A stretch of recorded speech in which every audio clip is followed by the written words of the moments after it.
Bismillahirrahmanirrahim. Assalamualaikum warahmatullahi wabarakatuh. Apa kabarnya anak-anak? Semoga kalian tetap sehat dan selalu dalam lindungan Allah Subhanahu wa Ta'ala. Anak-anak, pada pertemuan kali ini kita akan membahas upaya peningkatan ekonomi kreatif. Materi ini adalah materi kelas 9 semester 2. Masih bersama saya, Herlina Sumanti.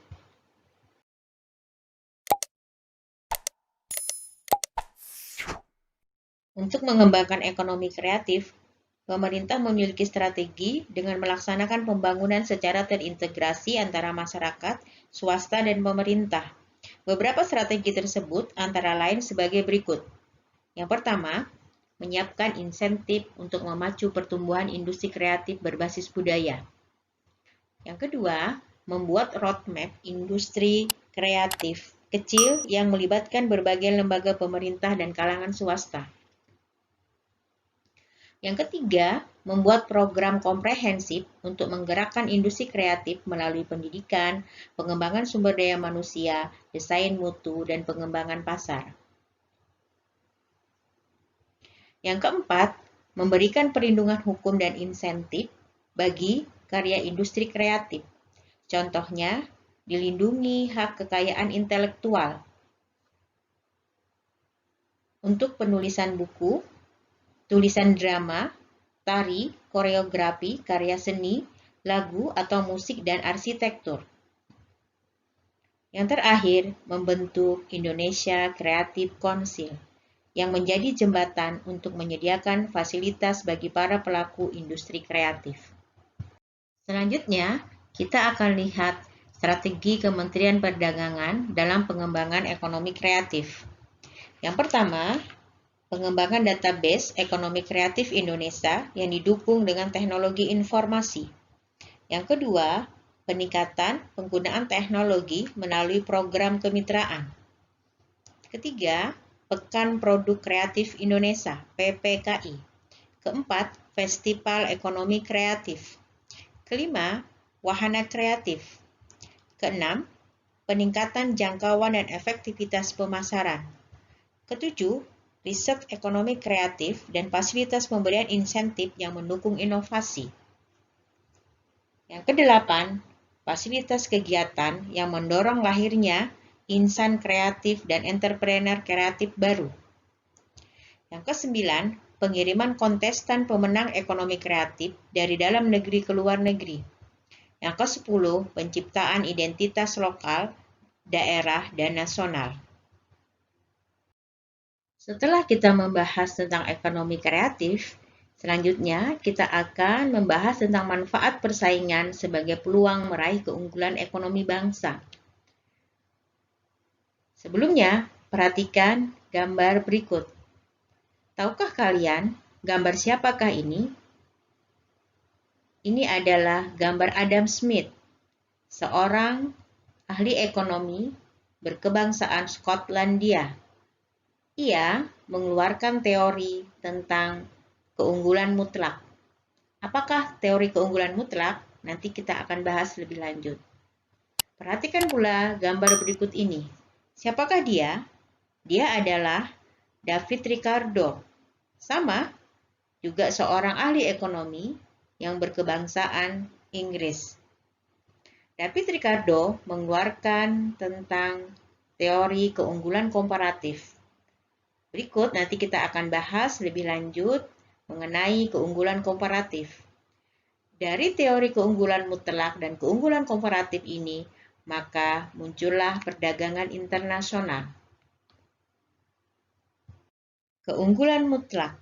Menurut teori perdagangan yang dikemukakan oleh Adam Smith, perdagangan antar dua negara terhadap dua jenis barang akan terjadi jika masing-masing negara mempunyai kekuatan dalam memproduksi barang tertentu. Sebagai contoh, pada tabel berikut, ada dua negara, Indonesia dan Jepang.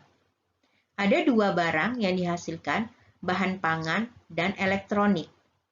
Dalam 1 tahun, Indonesia bisa menghasilkan 1.000 ton bahan pangan dan 100 unit elektronik. Sementara Jepang menghasilkan 500 ton bahan pangan dan 800 unit elektronik.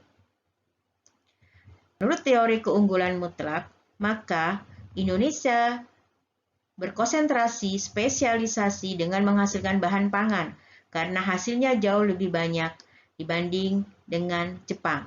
Sementara Jepang spesialisasi menghasilkan elektronik karena hasilnya juga lebih banyak bila dibanding dengan Indonesia. Keuntungan Indonesia dalam menjual bahan pangan digunakan untuk membeli elektronik. Begitu juga dengan Jepang. Keuntungan Jepang dalam menjual barang elektronik digunakan untuk membeli bahan pangan.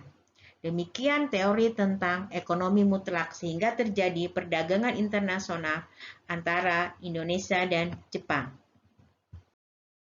Keunggulan komparatif. Tabel yang ada. Berdasarkan tabel di atas, Jepang unggul atas dua jenis produk, beras dan elektronik, dibandingkan dengan Indonesia. Namun, keunggulan tertinggi Jepang ada pada produksi elektronik. Sementara Indonesia, kelemahan terkecil ada pada produksi beras. Yaitu, sebaiknya Jepang berspesialisasi menghasilkan elektronik dan Indonesia spesialisasi menghasilkan beras. Sehingga mereka melakukan perdagangan, maka keduanya akan sama-sama memperoleh keuntungan.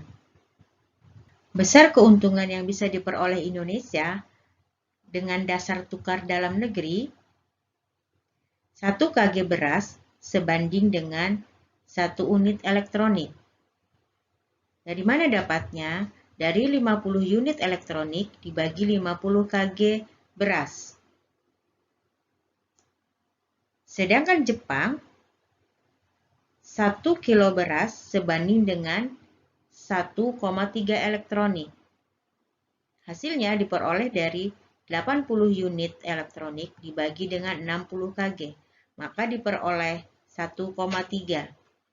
Apabila Indonesia barter beras dengan elektronik, maka akan mendapat keuntungan 0,3 yang diperoleh dari 1,3 elektronik dikurang kos 1 unit elektronik.